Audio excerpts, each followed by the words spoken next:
Когда человек планирует покупку автомобиля, он прежде всего думает о его надежности, ведь каждый автовладелец хочет без проблем эксплуатировать свою машину в ближайшие годы, не опасаясь различных поломок и дорогостоящих ремонтов. В рейтингах самых надежных автомобилей всегда фигурируют модели от японских автопроизводителей. Японские автомобили давно зарекомендовали себя как одни из самых надежных на рынке. Высокие стандарты качества, инновационные технологии и внимательное отношение к деталям делают их выбором миллионов водителей по всему миру. В свое время талантливые инженеры создавали настоящие шедевры автомобильной индустрии, уделяя особое внимание каждой детали.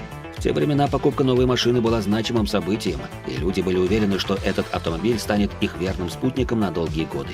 К сожалению, сегодня ситуация изменилась, и многие новые автомобили теряют свою ценность быстрее, чем раньше. Маркетологи играют огромную роль в современном автомобильном бизнесе, и зачастую красочная упаковка и обещания становятся важнее реального качества и надежности продукта. Но в свое время Япония переживала бурный экономический рост. Великолепные продажи автомобилей по всему миру позволяли японским компаниям не особенно волноваться о расходах. Автомобилестроение выходило на совершенно новый уровень. Смелые эксперименты и решения приветствовались и поощрялись руководством компаний. Привычные всем автомобили с острыми углами, которые были очень похожи друг на друга, начали обретать уникальность. С конвейера стали выходить настоящие произведения искусства, с которыми не могли конкурировать ни американские автогиганты, ни компании Старого Света. Именно о таких автомобилях мы с вами сегодня поговорим. Итак, вы на канале The Auto Top, и это самые надежные японские автомобили. Поехали!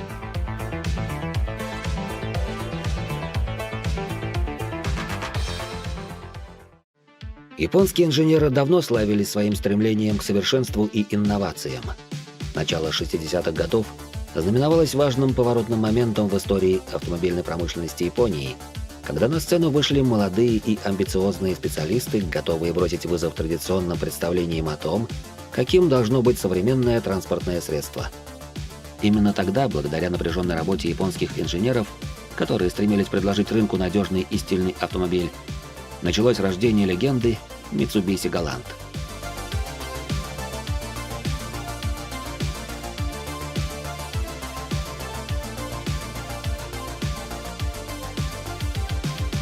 Mitsubishi Galant впервые был представлен в 1969 году как автомобиль среднего класса. Он стал первым автомобилем компании Mitsubishi Motors, созданным полностью собственными силами. Японские инженеры внимательно изучили предпочтения автолюбителей, чтобы понять, какие особенности и характеристики должны присутствовать в новом автомобиле.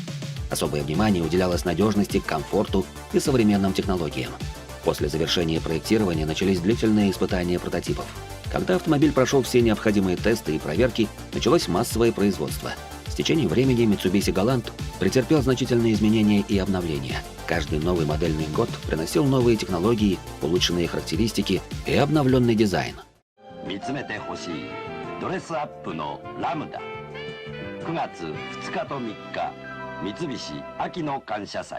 Выход автомобиля на международный рынок помог повысить известность и репутацию японских автомобилей в целом. Благодаря своей надежности Galant завоевал сердца многих водителей, тем самым укрепляя доверие к японскому автопрому. Суммарные продажи автомобилей Mitsubishi Galant превысили 5 миллионов единиц. И это неудивительно. Японцам удалось создать по-настоящему надежный автомобиль, который до сих пор пользуется спросом на рынке. В этом вы можете убедиться сами. На дроме большое количество объявлений о продаже этого культового автомобиля. Но инженеры Mitsubishi Motors не остановились на достигнутом. Они бросили вызов своему главному конкуренту из Германии Audi.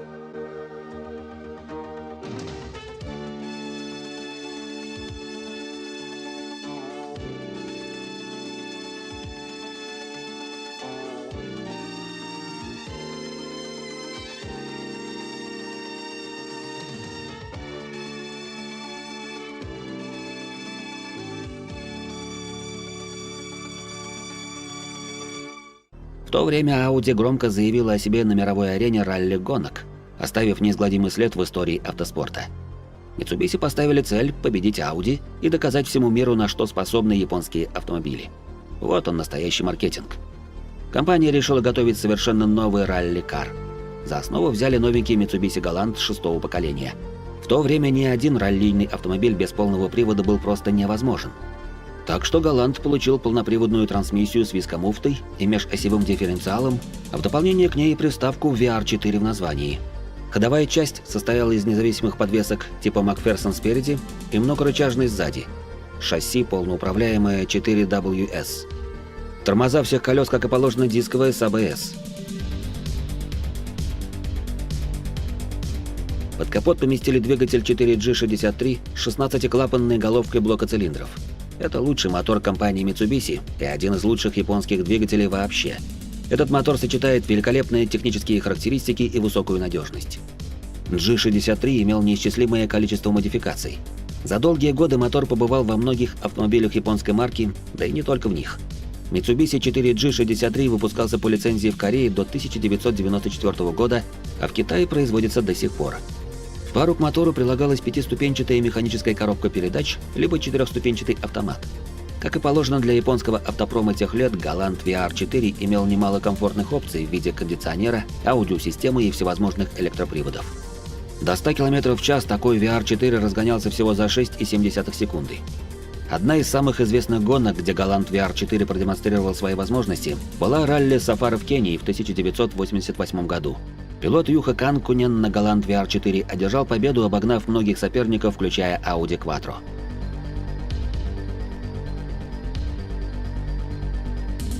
Со времени Mitsubishi Galant VR4 находился в тени своего более успешного потомка Lancer Evolution. Но именно Galant VR4 открыл Mitsubishi путь в мир большого ралли и стал основой успеха Lancer Evo. Успехи Mitsubishi в ралли помогли укрепить репутацию бренда как производителя надежных автомобилей. Реклама сработала, и продажи Mitsubishi Galant существенно возросли, и автомобиль стал одним из самых популярных в своем сегменте. Покупатели увидели, что автомобиль способен выдерживать экстремальные условия гонок, что внушало доверие к его повседневной эксплуатации. А самое главное — это мотор, который продолжали выпускать в гражданской версии Galant. В целом, для своих характеристик двигатель Mitsubishi 4G63 — это отличный и очень надежный мотор, который может спокойно служить 500 тысяч километров и более. Mitsubishi Galant получил прозвище «Акула» благодаря своему характерному дизайну, особенно в 8-м поколении, выпущенном в 1996 году. Передняя часть Galant с выразительной решеткой радиатора и формой бамперов действительно напоминала пасть акулы, что и стало причиной появления этого прозвища. Сейчас Mitsubishi Galant высоко ценится среди любителей JDM-культуры и поклонников японских авто. Жаль, что осталось их не очень много.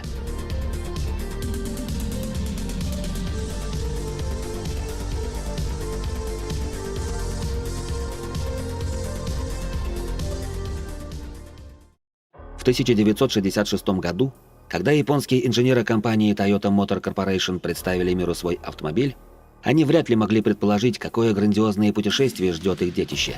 Задуманная как небольшая экономичная семейная модель, автомобиль вскоре превратился в настоящую легенду, пройдя путь от скромного новичка до одного из самых продаваемых автомобилей всех времен – Toyota Corolla.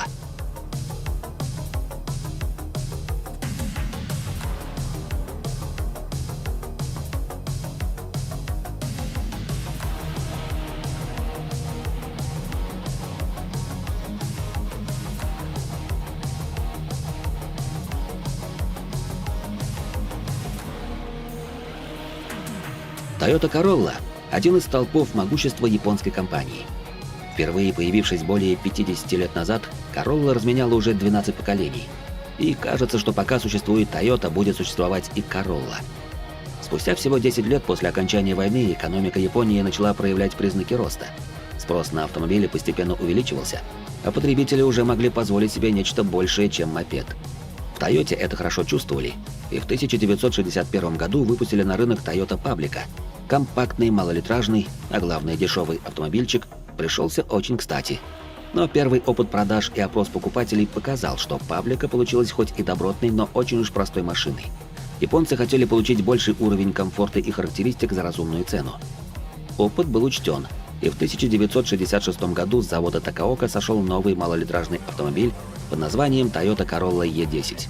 Разработку Corolla возглавлял талантливый инженер Тацуо Хасигава. В работе над Corolla Хасигава разработал концепцию 80 баллов. В ходе нее автомобиль оценивался по 100-бальной шкале, при этом конечная оценка не должна получиться ниже 80 баллов. Таким образом, по мнению инженера, каждая машина должна была получить набор сбалансированных потребительских качеств. Надо сказать, концепция сработала, и Corolla получилась очень удачной, без каких-либо выраженных недостатков. Corolla появилась в очень удачное время. Помимо стремительно богатеющего населения, правительство Японии начало масштабную программу по строительству скоростных автодорог. Low sticker price. Toyota. It's just common sense. I'm starving.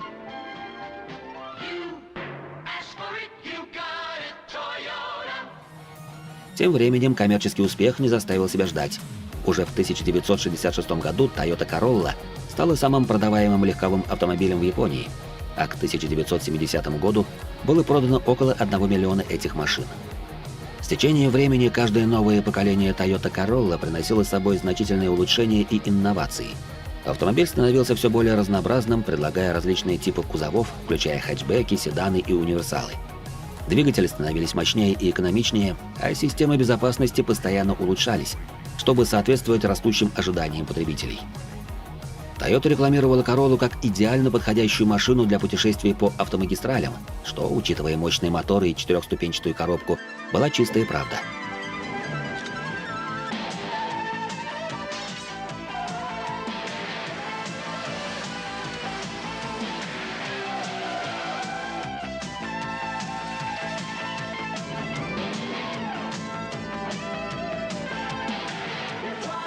Fantastic car, sir. Care for a test drive now? Короллу знали по всему миру, но инженерам Toyota этого было мало. Они прекрасно понимали, что способны создать что-то культовое и легендарное, что-то, что может стать иконой автоспорта, звездой кинофильмов или аниме. И в марте 1972 года в модельном ряду Toyota впервые появляются спортивные модификации Toyota Corolla под именем Trueno и Levin. Новая модель под индексом AE86 была основана на платформе Corolla TE71 предыдущего поколения. Специалисты немного обновили шасси, модернизировали подвеску и установили дисковую тормозную систему. Но главное, под капотом AE86 прописался передовой двигатель нового поколения 4AGE. Это первый четырехцилиндровый мотор японской компании с 4 клапанами на цилиндр и 2 распредвалами. Кроме того, он был оснащен инновационной системой изменения геометрии впускного коллектора T-Vis и инженерной системой питания. Двигатель 4AGE мощностью 124 лошадиных силы обладал крутильным характером с красной зоной на отметке 7400 оборотов в минуту. Вдобавок, мотор обладал очень большим потенциалом для доработок и высокой надежностью. Toyota Corolla AE86 получилась легкой и быстрой машиной.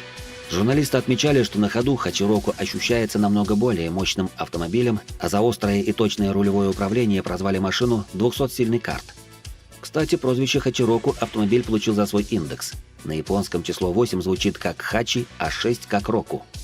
В конце 1980-х годов в Японии зародился новый вид нелегальных уличных гонок под названием дрифт. Зачастую они проходили на горных серпантинах, повороты в которых проходились в управляемом заносе. В подобных условиях заднеприводная 86-я с блокировкой межколесного дифференциала показывала себя великолепно. Кроме того, практически идеальное распределение веса, 53% на передней оси и 47% на задней, делало Хачироку идеальной машиной для дрифта. Пустить AE86 в идеальный занос было непросто, но тем, кому это удавалось, впоследствии достигали в дрифте небывалых высот. К примеру, непревзойденный мастер дрифта Кейити Цуция начинал именно с 86-й. Он настолько проникся к ней уважением, что называл Хачироку не иначе, как королевой дрифта. Однако ошеломительный взлет популярности Toyota Corolla AE86 произошел не из-за дрифта, хотя без него и не обошлось. В 1998 году в Японии вышел анимационный сериал «Инициал D», повествующий о нелегальных гонщиках-дрифтерах. В нем главный герой Такуми Фудзивара днем занимался доставкой, а вечером участием в уличных гонках на Хачироку. Аниме стало очень популярно в Японии и привлекло повышенное внимание к машине главного героя. Как следствие, рост популярности Toyota на рынке. Модели Corolla раскупали как горячие пирожки, и причиной этому была не только доступная цена, но и исключительная надежность и ресурсные двигатели, которые позволяли автомобилю служить долгие годы без серьезных ремонтов.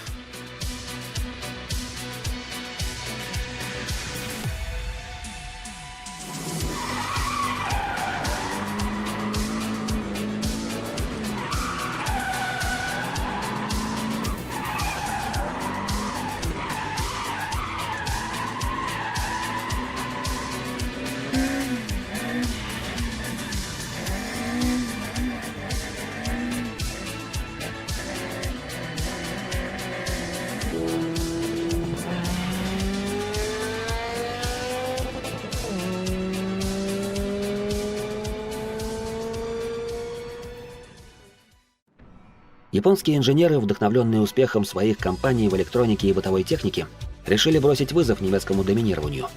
Они поставили цель создать автомобили, которые не только не уступали бы немецким, но и превосходили их по надежности.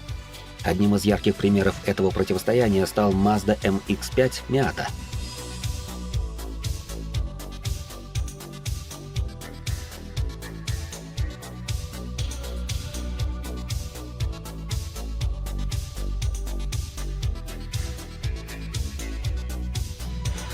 Miata отличался простой конструкцией, идеальной развесовкой, отзывчивым управлением и стильным дизайном.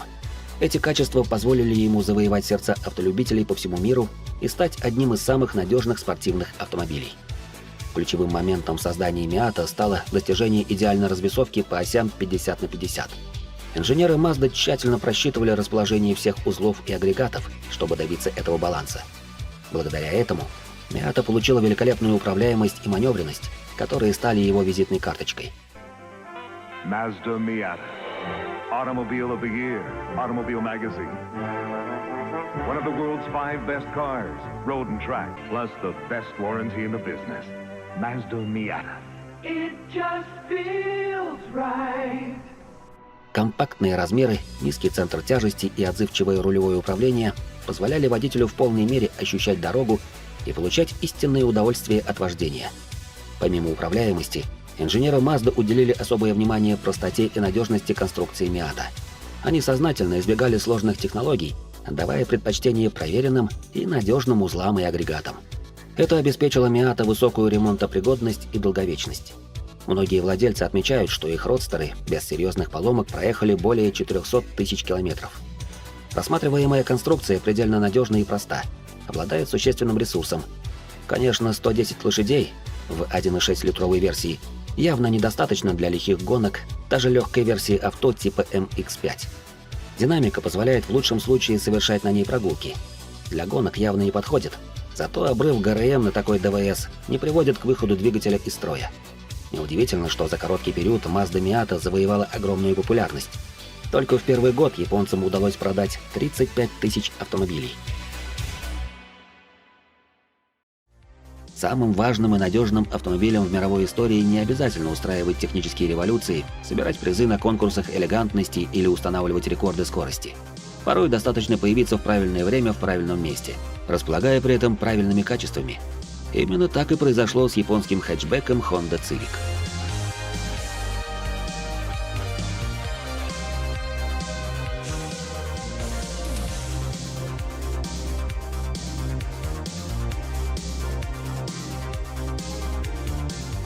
К 1972 году, когда Civic вышел в продажу, руководство Honda всерьез думало свернуть автомобильную деятельность, но дало шанс новому хэтчбеку.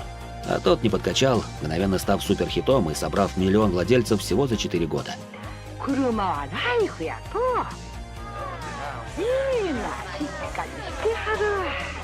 Первое поколение Honda Civic получилось удачным, но в его оглушительной популярности есть и большая доля везения.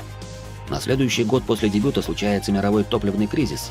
Цены на бензин стремительно идут вверх, особенно сильно это бьет по американскому автопрому. Ведь практически все, что на тот момент было в США, это огромные и тяжелые автомобили с многолитровыми моторами, которые быстро едут, круто звучат и выпивают крепко за 15 литров на 100 километров. Как только с топливом становится туго, покупатели начинают искать альтернативы. И тут на сцену выходят компактные японские надежные малолитражки, на которые в прежние годы никто не обращал внимания. Средний расход у Honda Civic не превышал 6 литров на сотню. Так к тому же машина легко вписывалась в новые экологические нормы без установки дополнительного и дорогостоящего оборудования для снижения вредных выбросов. Более разумного варианта не придумать. Honda известна своим вниманием к деталям и строгим контролем качества на всех этапах производства. Это гарантирует, что каждый Civic собирается с использованием высококачественных материалов и компонентов, что снижает вероятность поломок и дефектов. С каждым поколением Civic подрастал в размерах. В линейку добавлялись новые кузова, автомобиль обзаводился новыми современными опциями и, естественно, набирал популярность во всем мире. И вот настал 1995 год. Год презентации нового 6-го поколения моделей. Именно того поколения моделей, которое запомнилось многим по первому фильму кинофраншизы «Форсаж» и по легендарной игре Need for Speed Underground. Именно этот Civic смог невероятно успешно засветиться на экранах кинозалов и в ряде компьютерных игр.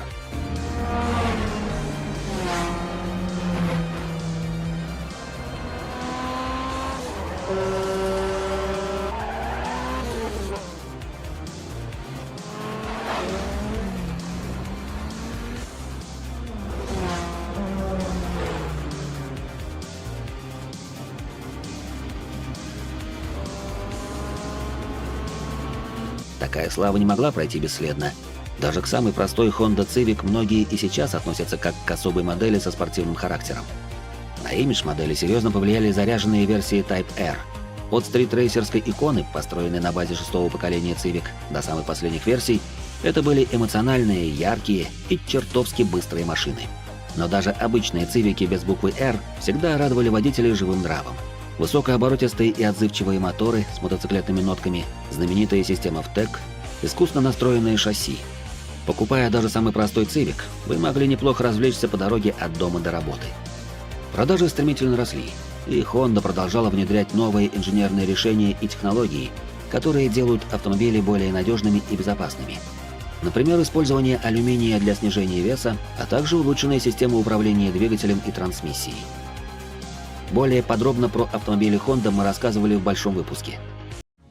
Марка Subaru возникла на автомобильном небосклоне в конце 1950-х годов. Но настоящую мировую известность она приобрела только с появлением полноприводных автомобилей, которые благодаря своим спортивным победам мгновенно приобрели ореол невероятно живучих, надежных, скоростных, раллийных болидов. Одним из них был Subaru Legacy.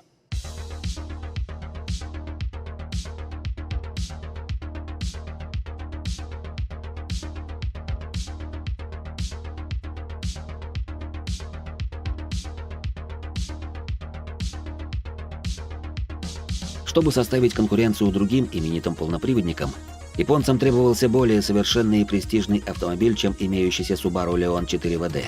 К проектированию новой машины приступили в 1987 году. За основу конструкторы взяли хорошо опробованную по модели Leon компоновочную схему с оппозитным двигателем переднего расположения. Такой мотор получился уравновешенным и весьма компактным, что позволило опустить центр массы автомобиля, сделать моторный отсек короче, а линию капота ниже. Мировой дебют Subaru Legacy состоялся 23 января 1989 года. Автомобиль получил два варианта кузова – седан «Универсал» и отличался более высоким по сравнению с Leon уровнем оснащения. В максимальной комплектации Legacy оснащался центральным замком, кондиционером, переменным гидроусилителем, удобными профилированными сиденьями и пневматической задней подвеской с автоматической ручной регулировкой дорожного просвета. It's here, the totally new Subaru Legacy. The largest, safest, most powerful range of Subarus ever built. The Legacy's new multi-valve boxer engines are so advanced, their design can be found in Ferrari and Porsche. Superior strength with 2- or 4-wheel drive makes Subaru Legacy one of the safest cars in the world. It's a new era in space travel at a down-to-earth price. Subaru Legacy, the largest, safest, most powerful Subaru ever built. В 1990 году в линейку ввели 2,2-литровый турбомотор мощностью 220 лошадиных сил, а годом позднее 2-литровый мотор был форсирован до 150 сил, а с установленным турбонаддувом он и вовсе стал выдавать 200-250 лошадиных сил. Все эти изменения сопровождались незначительным обновлением внешнего вида. Немало шума машина первого поколения наделала в автоспорте. В 1990 году стандартный седан Legacy продемонстрировал рекордную среднюю скорость в 223 км в час, за 19 дней преодолев дистанцию в 100 тысяч километров. Далее были победы в ралли Safari и зимнем ралли Alcan 1990 года. А наивысшим достижением в гоночной карьере стало третье место Колина Макрея в ралли Швеции мирового этапа WRC, после чего полноразмерные Legacy уступили место более юрким импрезам. Тем не менее, седаны и универсалы Legacy стали неотъемлемой частью модельного ряда фирмы Subaru и остаются там до сих пор.